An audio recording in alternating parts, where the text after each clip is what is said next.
Coming in at number 10, we have Area 51 experiments. Now, what is actually going on at Area 51? We might never know. If you are a fan of this channel, then you have for sure heard of me talk about Bob Lazar and the gravity reactor, which was apparently an Area 51 experiment back in the 80s. But I have touched on that so many times that we will move on to something else in the realm of flight. Apparently, the CIA and the military have both been involved in testing and creating experimental spacecrafts. That is apparently where all the Roswell UFO and alien rumors came from. The CIA and the American military were testing new aircrafts in the area, and they didn't want people to know, so the CIA sent out disinformation agents to spread rumors about aliens. This way, if anyone saw anything, they would think it was some sort of alien ship, and they wouldn't give up any details about a new American gadget that was flying through the air. Moving on, we have the Spy Kitties. This one is kind of funny, I can't lie. So in the late 60s, the CIA poured millions of dollars into one particular experiment. What was this experiment, you ask? Well, they wanted to see if cats could be trained to become spies. Yeah. They planned to train cats to spy on the Soviet Union, but it was a terrible fail. They called this operation Acoustic Kitty. Basically, they implanted a microphone into a cat's ear and a radio transmitter in a cat's skull. Their plan was to then have the cat, lurk near foreign officials to pick up their private conversations. And they thought it would be perfect. But during their first test, the cat wandered into the street and was struck and killed by a car. So, yeah, they kind of gave up on that project and wasted millions of dollars with that plan.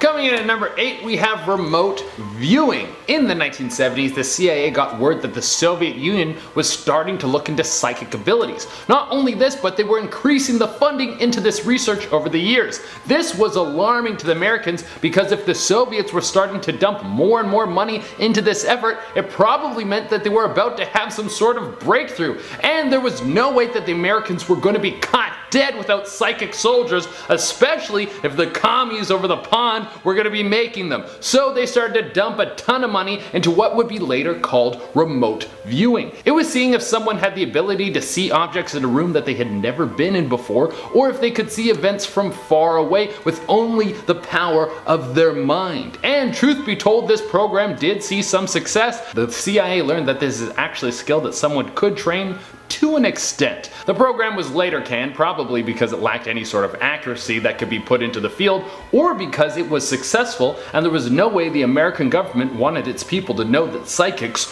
are real. Making our way down the list to number 7, we have whooping cough. According to some reports, in 1955 the CIA was doing biological warfare testing on residents in the Tampa Bay area, without them knowing about it. They were apparently spraying whooping cough bacteria all over that area. They wanted to see the effects it would have and if it could be used in biological warfare. So they sacrificed the lives of their own citizens. Now, the CIA denies any such claims, but a lot of things don't add up. Florida state medical records revealed that whooping cough cases jumped 300% in 1 year. The amount of whooping cough cases in that area increased from 339 and 1 death to 1,080 cases with 12 deaths within the same year. Might I add that again? I don't think that's a coincidence. The CIA can deny it, but something undeniably fishy was happening back then. Coming in at number 6, we have infrared vision. Making a super soldier has always been on the military's to-do list. There's been countless experiments attached to the CIA that have been trying to make Captain America a reality. And one time, they got pretty close. Well, not that close, but they almost made eyesight really good. It was back during World War II when the Americans wanted to have pilots and soldiers that could see infrared light. This is normally impossible for a person to see, but if they could change this, the game of combat would change forever. You would be like the Predator out there, slicing people up and taking their skulls and spinal columns as trophies. Well, turns out they actually had some success with this. The American government started feeding soldiers huge amounts of vitamin A, and in turn they started to get some progress in the field. Super soldiers seemed to be right around the corner, but then there were some massive advancements made in the field of infrared goggles, and any human experiments were kiboshed. Why wait for someone to become a superhuman when you can just make a robot that already knows knows how to be super. We are now at our 5th and halfway mark with Project Bluebird. Project Bluebird, later named Project Artichoke, was an experiment done to see if the CIA could gain control of individuals to get them to carry out deeds for them, like assassinations. The purpose of the experiment was outlined in a memo from January of 1952. It read, and I quote, "Can we get control of an individual to the point where he will do our bidding against his will and even against fundamental laws of nature?" This experiment involved the use of hypnosis, a forced addiction to morphine, and then forced withdrawals. They also used a bunch of psychoactive drugs like LSD, heroin, and PCP. They wanted to somehow cause the test subjects to develop amnesia and then, I guess, retrain their brain. As a part of the experiment, they dosed over 7,000 US military personnel with LSD without them even knowing. But years after the experiments were conducted on them, more than 1,000 of the test subjects suffered from illnesses like depression and epilepsy. Many of them also became suicidal. Coming in number 4, we have Sleepless Soldiers. Experiments with Sleepless Soldiers has been going on for quite some time. You can go all the way back to World War II when the troops marched continuously through Belgium to attack the French and caught them off guard because they made a 2-day trip in 12 hours.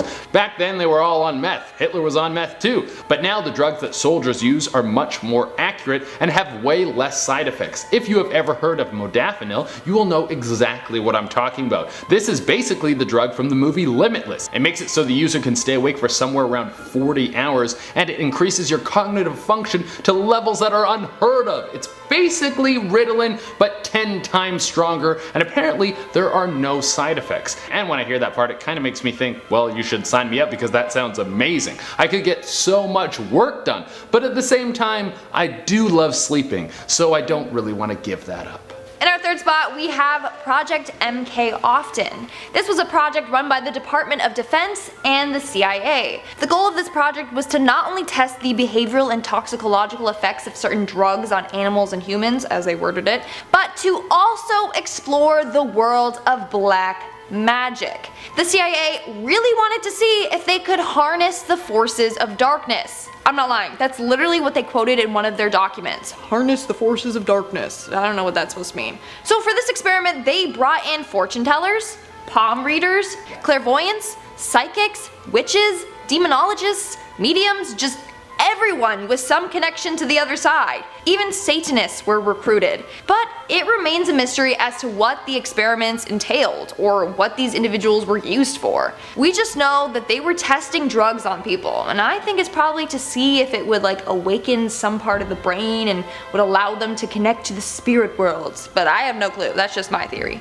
And coming in at the number 2 spot, one of the most famous of all, we have MKUltra. The government loves to try and find a way to control people's minds. I can't think of anything worse than the government being able to control people's thoughts. I mean, they are working on it with the amount of ads that are just flying at your face every 2 seconds, but with MKUltra, they wanted to go a step further than just feeding you bright images about the new Big Mac. The MKUltra program used LSD. Yeah, you know that drug that makes you trip out and acknowledge who you are, whether you like it or not? That was the backbone of the MKUltra test. They would strap people down and hit them with a dose of then question the hell out of them. And I don't think that's a very good way to get someone to divulge secret information. I do think that's a great way to get someone to address their childhood traumas and become a better person. Now, one of the most famous pieces of this experiment was when the CIA agents posed as prostitutes, and they would bring a John back to a room that the CIA had placed a bunch of surveillance equipment in. Then they would dose him with a bunch of LSD and just watch the dude freak out for a few hours. And in our number 1 spot, we have the torture experiments. So as we all know by now, the CIA conducted tons of torture experiments on individuals. During the 21st century, medical professionals were collecting data on all the experiments the CIA was conducting on prison inmates. According to a 2010 report, the CIA was experimenting with waterboarding to see how effective it was. They would then adjust the procedure to see the results. For example, they found that adding saline to the water would prevent the subjects from slipping into a coma or from dying due to overingestion of the water. That's not all. They also did many sleep deprivation tests on prisoners, having them go without sleep for 48 hours, then 96 hours to 180 hours, basically just pushing them to their limits. But of course, the CIA denies any of this from ever happening, saying, and I quote, "The report is just wrong." Wow, okay, I believe you now. Glad you cleared that up. But honestly, Jay and I better be careful, because next thing you know, the CIA will be coming for us for exposing them. Coming in at number 10, we have malodorants. You remember those things you could buy at the corner store when you were a kid? Things like stink bombs or fart spray. You could let them off in the class and everyone would start running away because it would smell like rotten eggs. Well, the military and the CIA have been working on one that could clear out a whole building. Malodorants are basically the souped up version of the corner store prank tool. The purpose of a malodorant is to clear out an entire area of people, and usually the gas is invisible. This can be used as a non-lethal crowd control tool. You have a building full of dudes holding someone hostage, send in a massive stink bomb, and then they will have a hard time sticking around once they smell the absolutely putrid stench that comes along with it. These malodorants have been known to make people vomit from how horrible they smell. They haven't become standard practice because if you send in your own dudes, unless they have gas masks on, they are going to be blasted with the same level of stink. Not to mention, it's going to get stuck in everyone's clothes. Coming in at number 9, we have the Inner Armour program. I'm sure many of you have seen some videos of real life superheroes. People who can see extremely far, people who can withstand insane amounts of electricity running through their body, or people like Wim Hof the Iceman who can withstand extremely cold temperatures for times that would kill anyone else. Well, the CIA, DARPA, and many other branches of the American military are interested in these people. Don't worry, they're not about to take them from their homes and then do a bunch of tests on them, but they do want to have soldiers that can do all of this and more. The idea of the Inner Armour program is to make soldiers that can withstand the most brutal conditions with only their bodies, to be able to take on harsh weather in every sense, whether it be cold or hot, or even some sort of horrible disease blowing in the wind. The Inner Armour program looks into new ways that the CIA can have people who are nearly indestructible. Coming in at number 8, we have Boobytraps. It should be no surprise that the CIA has come up with a bunch of fun and interesting ways to kill people. I mean, it's the CIA. The whole MO is to come in super sneaky and then take someone out without anyone knowing. Well, that's at least what the movies have me believe. Every day working for the CIA is like being in a James Bond movie, right? Well, one person who was high on the CIA hit list was Fidel Castro. That should be no surprise to anyone. The Cuban leader was running the communist country closest to America in a time where the communists were enemy numero uno. So the CIA went to work on experimenting with all sorts of ways they could booby trap things to cause his death. One of the most inventive was the idea that they could make an elaborate seashell that was so breathtaking that the leader would have to come and pick it up. This seashell would be attached to some sort of explosive device and then boom! Castro is gone. But this experiment never came to fruition. Coming in at number 7, we have the Avro Canada VZ9 Avro car. This doesn't happen all the time, but every now and again America and Canada come together to work on some new military toys, and this experimental car was one of the strangest. The Avro Canada VZ9 Avro car was basically a flying saucer. It was shaped like a disc and would hover in the air like something that was pulled right out of a movie. The whole thing was pretty impressive, but they couldn't get the controls just right, and this led to the machine having the tendency to crash, which is not something you want out of your flying car. Now, they said the whole thing was but I wouldn't be surprised if there was an old dusty one of these sitting in a warehouse somewhere. Coming in at number 6, we have drug experiments. We covered MKUltra in our last video, so we won't be going anywhere near that, but something that has been linked to the CIA was the perfecting of crack cocaine. But shouldn't the American government be fighting against the drugs, not trying to make them more potent? Well, it turns out that isn't the truth. A famous story broken open by reporter Gary Webb called Dark Alliances covered how the CIA was not only obtaining cocaine from South and Central America, but they were also turning it into crack and then selling it to poor black communities to not only profit off them, but also try and destroy their communities and demonize them in the press. I mean, how is the CIA still running? They have been looking at all our digital information for years, and they also have been trying to destroy entire populations. They don't really sound like the good guys. Coming in at number 5, we have Project Ice Storm. We all know that during the Cold War, America and Russia were at each other's throats like Bart and twin Lisa. Because of this, America wanted every edge against the Soviets, and part of this meant positioning themselves in the perfect spot to hit the Soviets with nukes before they could ever launch anything at them. You gotta beat them to the punch, baby! One of the greatest heavyweights of all time once said, "Everyone's got a plan till you hit them in the mouth." The Americans figured they could do this by building secret nuclear launch bases in the ice wall in Greenland. They were gonna have nukes pump into the ice and then smash into Russia like a big time sneak attack. Now this would have been perfect, but the ice was moving too quickly, so they had to abandon the project. I wouldn't be surprised if there's a secret polar nuke base hidden somewhere right now. Or what if nukes aren't even that big of a deal anymore? What if they have lasers that come off of satellites now? Coming in at number 3, we have nuclear testing. The military and the CIA have been doing nuclear testing for years, and it should be no surprise because when you come across the most destructive tool on the planet, you're going to want to make sure you know how to use it, and on top of that, you probably want to blow it up because it just looks cool as hell. I'm not advocating the use of nuclear weapons, but seeing one of those bad boys blow up would be a once-in-a-lifetime experience. But the CIA and several other branches of the American government wanted to know how to make the most powerful nuke and what the best way was to use one of these extremely destructive devices. How they went about it was absolutely disgusting. On more than one occasion, nuclear testing took place where small island tribes lived, and the standing nuclear damage was devastating to their people. Coming in at number 2, we have exoskeletons. Why only have a skeleton on the inside of your body when you could also have a cool robot one on the outside too? That is what I'm talking about. We need to get the power on the outside so we can jump from building to building like I'm in the Matrix. Well, apparently the CIA funded a program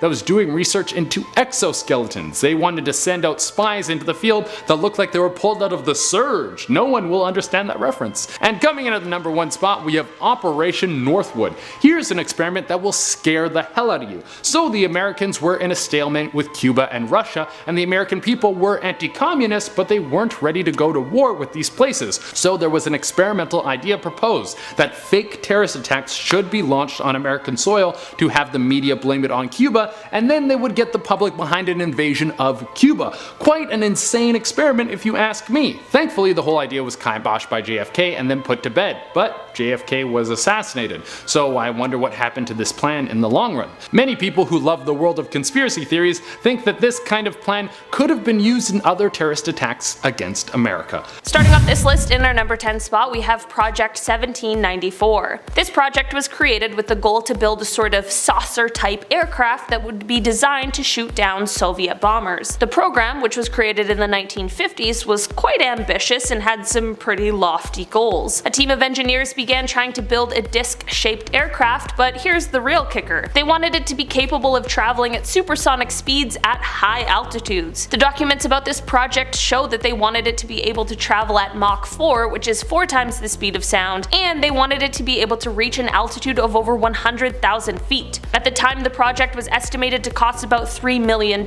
which is about $26 million in today's money. In the end, the project was cancelled in 1961 because the craft failed tests and proved to be aerodynamically unstable, which of course would provide a whole slew of problems at high speeds, especially supersonic ones. In our number 9 spot today, we have Operation Crossroads. This operation is the name for all of the US nuclear bomb tests that took place at the Bikini Atoll in 1946. Following World War II, the threat of nuclear war was at the front of everyone's minds, which led people to want to test their nuclear powers, and the US president at the time, Harry Truman, ordered that the military continue to test nuclear weapons just in case they were needed in the future. Unfortunately, Bikini was the place that was chosen to be the testing site, since all planes and ships traveled on routes that weren't close to the area. This wasn't the most secret mission there's ever been, and the testing that took place on Bikini is now well known, but newly declassified documents shed a lot of light onto how the residents of Bikini were affected by these tests, and it also shows the objections that both scientists and military officials had before the tests were done, and the rationale that was used in the decision making when it came to go against all of those objections.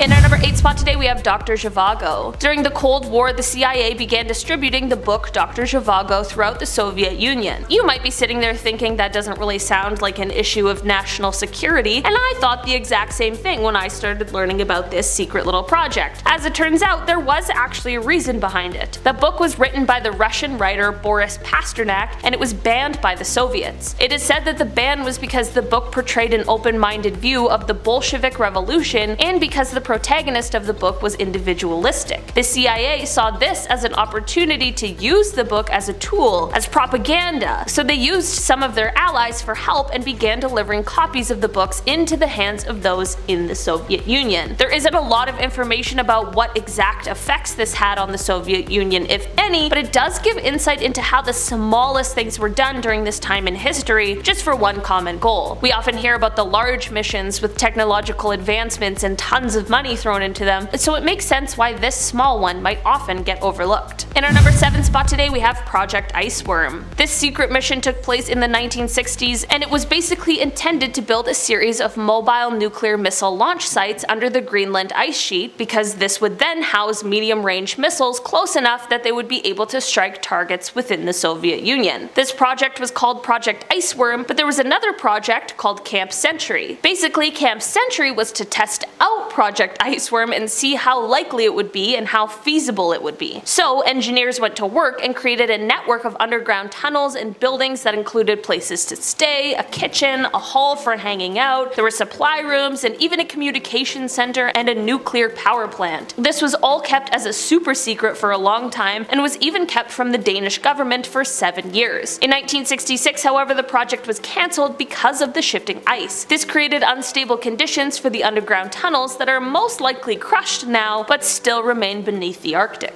In our number 6 spot today we have Project Grudge. No, this is not about the one I have against my ex-bestie. This project was short-lived and took place in 1949. The objective of this project was to study unidentified flying objects, or UFOs. Basically because of research from before that stated that while some UFOs seemed to be actual aircrafts, there wasn't enough data recorded and facts known about them in order to determine where they had come from. This is actually one project that had a lot of critics surrounding it, and apparently those critics felt like the project was only trying to debunk UFO reports, and I have to ask, even if that was true, why is that a bad thing? I'd like someone to give me a perfectly reasonable explanation for every UFO. I guess the issue really arose because people were feeling like no actual research was being put into the UFOs, and it was more about the objects being evaluated based on the idea that they don't exist, that they all had to be man-made here on Earth, and even beforehand the idea of extraterrestrials were ruled out. In our number 5 spot today we have Operation Gladio. This was a plan that was developed during the Cold War by the North Atlantic Treaty Organization, or NATO. Basically the plan was designed to keep Europe as safe as possible if there were to be a Soviet invasion. Basically the plan was to form these kinds of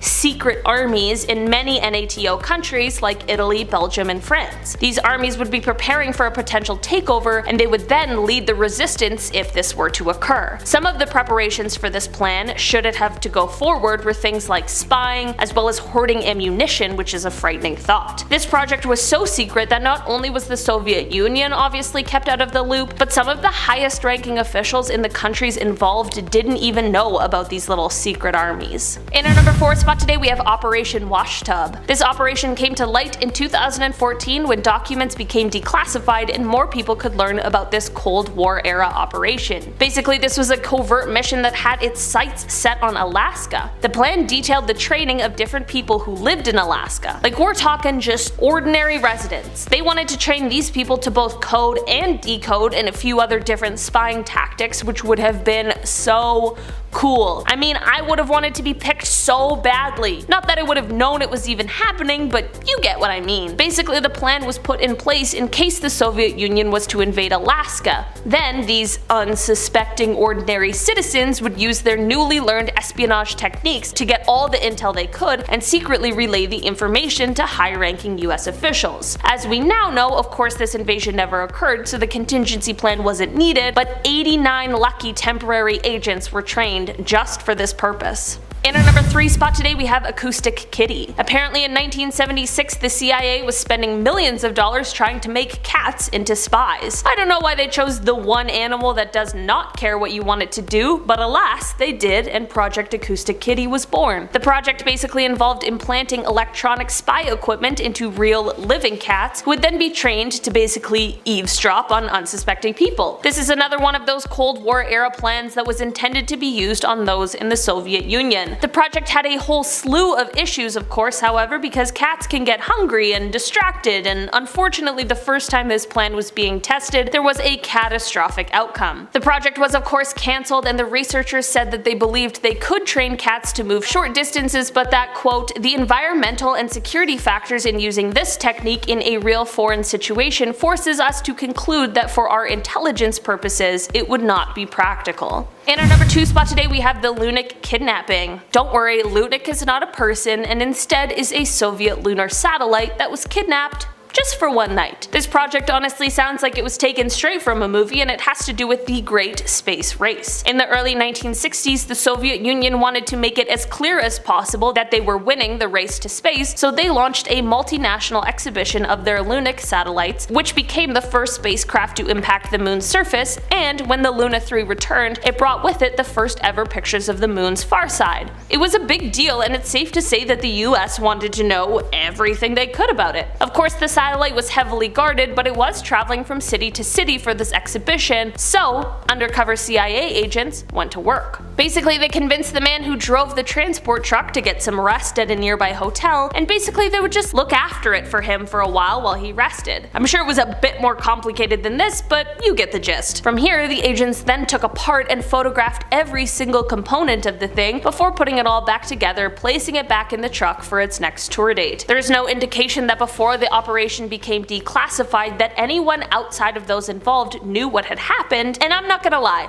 that's a pretty hilarious plan, and the fact that it worked is both shocking and impressive. In our number 1 spot today we have Project Horizon. Even before people were going to space, we had big goals in mind for the world of space travel. In 1959 there were plans for a proposed manned military base that would be located, of course, on the moon. This plan, which was dubbed Project Horizon, would, quote, develop and protect potential United States interest on the moon, as said in now declassified documents. It was estimated at the time to cost about $6 billion, and the projected operational date was December of 1966, which is when they thought that they could have 12 soldiers on the base by. The project not only wanted to study more about the surface of the moon, but what better of a place to spy on the Earth than the moon? This project of course never came to fruition, and the reason it stopped progressing was because the president at the time, Dwight Eisenhower, rejected it at the same time that the responsibility for America's space program was being transferred over to NASA.